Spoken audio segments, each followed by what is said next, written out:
السيشن بتاعنا مع استاذ رامي. طبعا السيشن كان جميل جدا. بقدم لكم استاذ رامي طبعا.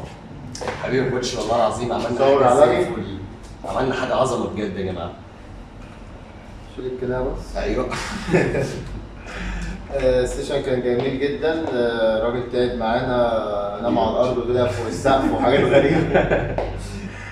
حبيبي يا كابتن والله انا كنت مبسوط وانا معاك والله. هتلاقوا السيشن تحت في الديسكربشن، خشوا عليه هتلاقوا اللينك، خشوا على الصفحه واعملوا لايكات كتير وشيروا البوست بتاع السيشن ده عشان نعمل سيشنات جديده تعجبكم وتشرفكم. اللي لسه ما اشتركش في المسابقه اللينك بتاع المسابقه تحت، اشترك بسرعه وشير واعمل شروط المسابقه عشان تكسب سيشن حاجه موت. باي، انتظرونا في سيشنات تانيه.